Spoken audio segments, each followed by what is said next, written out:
Hello my dream পরিবারের ভালোবাসার বন্ধুরা, কেমন আছো? ভালো আছো? আমরাও ভালো আছি। আজ তোমাদের সাথে আমি আর্মি বাবুর ছোটোবেলার সেই গল্প শোনাবো। কারণ কেন বলছি, আজ আমার যা আসছে। আমার যা মানে আর্মি বাবুর পিসাতো ভাইয়ের স্ত্রী, তিনি আসছেন আমাদের বাসাতে। তো সে থেকে সকাল থেকে ঘুম থেকে উঠে স্নান করে ফ্রেশ হয়ে প্রার্থনা সেরে রান্না করতে আসছি। কারণ দিদি আমাদের খুবই কাছের মানুষ ছিল।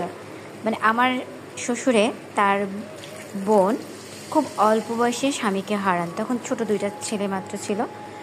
তখন তার ভাই মানে আমার শ্বশুর বাবা তার বোনকে তার নিজের কাছে এনে রেখেছিল। এবং আমার শাশুড়িমা তার ননদকে খুব ভালোবাসতেন, কারণ শাশুড়ি ছিল না, তো তাই ননদের কথা মতোই সে সব চলতো এবং তাকে শাশুড়ির মতোই সম্মান করতো। কারণ আমার শাশুড়িমার যখন বিয়ে হয়েছে তার মাত্র বয়স ছিল 11 বছর।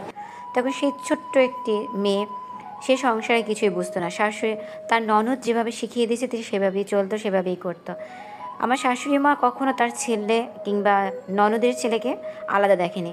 সব সময় তারা একত্রেই বড় হয়েছে, একত্রেই পড়াশোনা করেছে, একত্রেই থেকেছে।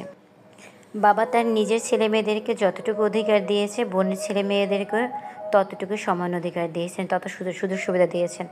তাদের দুই ছেলেকে নিজের হাতে বিয়ে দিয়েছেন। ছোট দিয়েও ওদেরকে সবাইকে ভালোবাসত। আমার দিদুন, আমার সতীন, সুইট গার্ল। আর এই আমাদের লাভলি ছেলে বউ।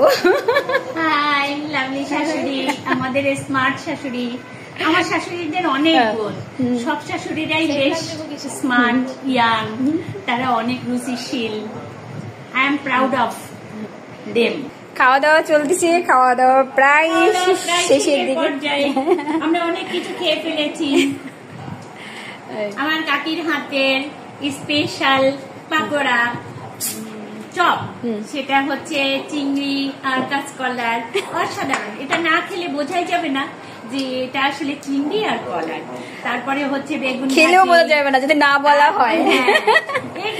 খেলেও বোঝা যাবে না যদি না বলা হয় যেখানে কাঁচকলা দেওয়া আছে। পটল ভাজি, তারপরে বেগুন ভাজি, তারপরে রয়েছে নারিকেল চিংড়ি, তারপরে আর মাছ, তারপরে খাসির মাংস, সালাদ, এরপরে কোক, পায়েস, পিঠা।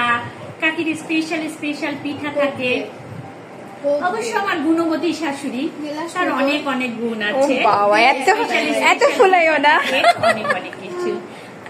আশা রাখি আপনারাও চলে আসবেন খাওয়ার এত রেসিপি শুনে। টাটা। সেই সময় তার কর্মজীবন, দিদি একজন চাকরিজীবী ছিলেন। তার হাসপাতাল বা পরিবার এবং সবাইকে মানিয়ে খুব সুন্দরভাবে সংসার করেছেন। সবার ভালোবাসারই বৌদি ছিল। আপনার কি রিভিউ কি? সেই সাথ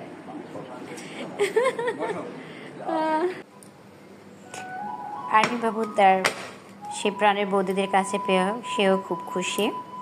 ভালোবাসার মানুষগুলো সত্যি যখন কাছে আসে তখন মনে হচ্ছে যেন সময়টা চলে যায়। তাই তো আসতে না আসতে আবার যাবার সময় হয়ে গেল। কারণ দিদি আজকেই চলে যাবে, কারণ কালকে আবার ভাসুর যে বাসাতে যাবে। দিদি অনেকটাই এখন সুস্থ, মাঝখানে অসুস্থ ছিল। সবাই দিদির জন্য আশীর্বাদ করবেন, কারণ দিদি যেন সুস্থভাবে আমাদের মাঝে আর এভাবে আসতে পারে। ভালো লাগলো। প্রিয় মুহূর্তগুলো কোথা থেকে চলে যায়, কতটুকু সময় থেকে গেছে। তাই আমাদের এই সম্পর্কটা থাকুক, সবাই সবার পরিবারের সাথে এরকম মিলেমিশে থাকুক। বর্তমান সময়ে তো আপন ভাই বোনে ততটা মিলেমিশে থাকতে পারছে না, সেখানে পিসাতো মামাতো ভাই বোন একত্রে থাকা আশাই করা যায় না। তবে আমার মনে হয় আগের দিনগুলোই ভালো ছিল। মানুষের মনে একটা আন্তরিকতা ছিল, ভালোবাসা ছিল। দিন দিন যেন সব কিছু ফিকে হয়ে যাচ্ছে, সব সম্পর্কই যেন হালকা হয়ে যাচ্ছে। সত্যি সেই সম্পর্কগুলো আমরা কেন ধরে রাখতে পারি না? তো আজকের মতো এখানেই বিদায় নিচ্ছি। সকল পরিবারের সবাই ভালো থাকুন, সুস্থ থাকুন এবং পরিবারকে ভালোবাসুন। মেহমান চলে যাবার পরে আমার অবস্থা যা